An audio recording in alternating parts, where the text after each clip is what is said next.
Heading to Japan this winter, here's everything that you need to know to plan your perfect trip, including some updates and important information so that you don't get caught out. Japan's climate is quite vast in the winter months, with the north seeing extreme cold and snow, but for this Japan winter guide, I'll be focusing on the more visited areas of Tokyo, Kyoto and Osaka, which see similar winter conditions, with the main difference being that Kyoto and Osaka are a little bit more prone to precipitation compared to Tokyo. Generally, in these Japanese cities, winter is cool and dry, with temperatures averaging around 12 degrees Celsius or 54 degrees Fahrenheit in December and dropping to lows of around 5 degrees or 41 degrees Fahrenheit at night, and by January and February, daytime highs falling to around 10 degrees Celsius or 50 degrees Fahrenheit, with mornings being chilly, sometimes around 2 degrees Celsius or 35 degrees Fahrenheit. The great thing about winter is that the days are usually sunny with little rain or snow, also making it one of the best times to catch the view of Mount Fuji too.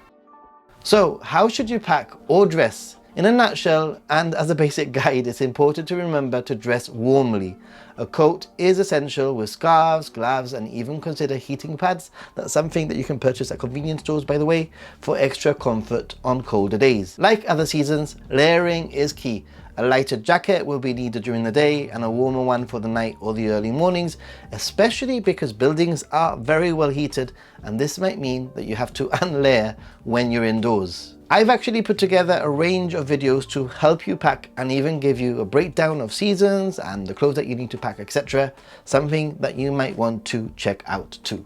Hey, why don't you be a star and subscribe, by the way? It would help a lot. Cringy? Is this the most cringy subscription plea ever? Maybe?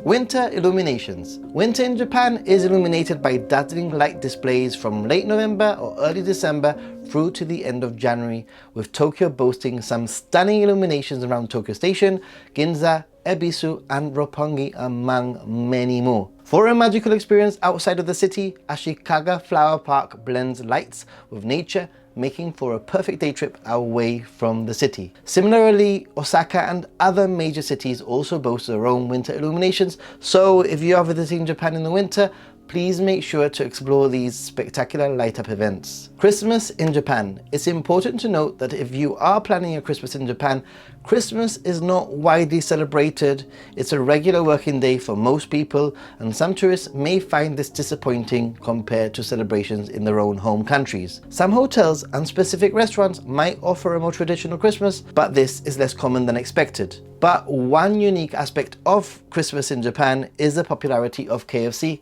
which has become a tradition.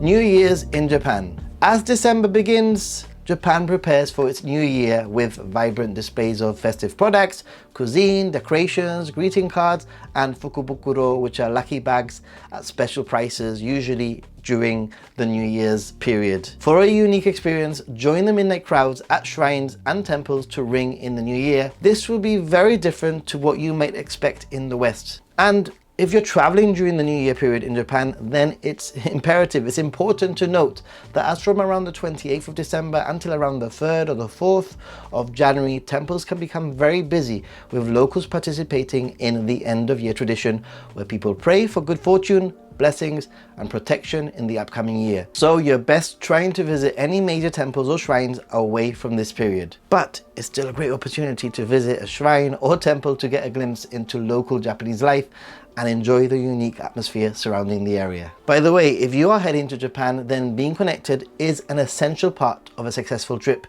Checking maps, translation, or even booking tickets online is the way to go. And I use Sakura Mobile, and I recommend that you use them too, like a lot of people from the Ninja Monkey community do. You'll also be supporting me at the same time.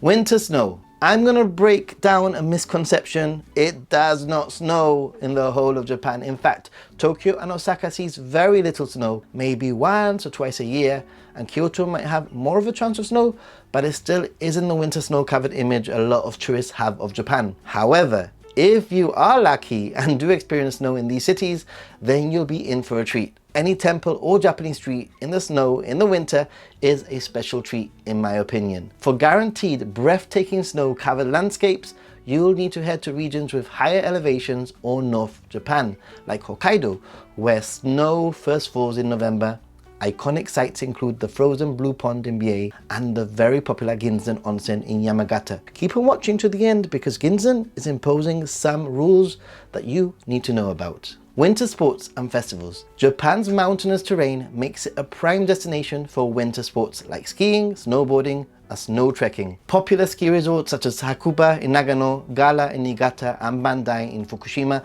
are easily accessible from Tokyo, while Hokkaido's Niseko area is renowned for its powdery snow. Other than winter sports, Japan is well known for its festivals, with Hokkaido hosting the famous Sapporo Snow Festival and Otaru Light Path, featuring intricate ice sculptures illuminated at night. So if you're traveling to Japan in the winter months, it's always worth checking out and investigating some of these festivals.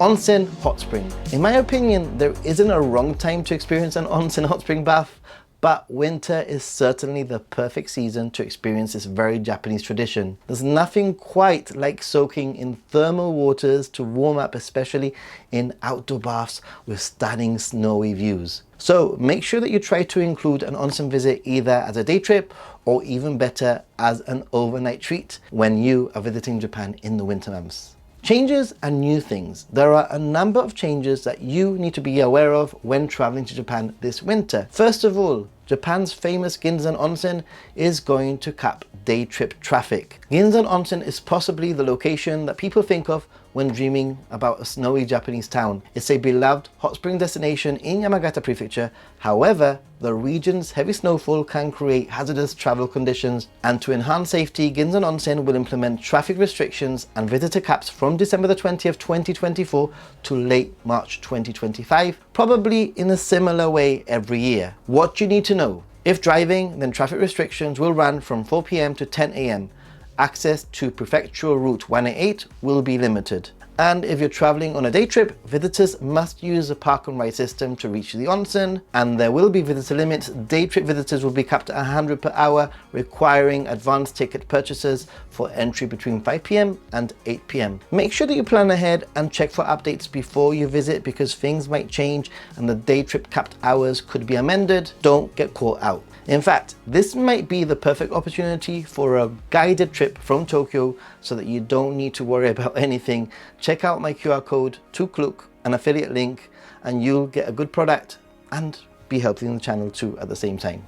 Kyoto. If you're traveling to Kyoto, this city, which is rich in history and culture, is taking a proactive approach to preserving its treasures through the new Donate and Go initiative. There are around 40,000 traditional machiya townhouses at risk, losing around 800 annually, and the city is reaching out to tourists like you for support. You can donate by scanning a QR code or visiting a website and making a donation. You'll actually receive a return gift, which is 50% of the donation back as electronic money, and you'll be able to use the e-money at over 380 partner stores, restaurants, and entertainment venues in Kyoto, enhancing your visit while supporting the city's cultural heritage. I hope that this Japan winter planning guide not only steers you to a successful wintry adventure, but also helps you plan with confidence. I travel to Japan many times a year as a tourist, and if you're going to catch me live on the streets of Japan, then I suggest that you check out my second channel, The Happy Gaijin. Thanks for watching. Till next time, stay positive and be a happy gaijin. Wait.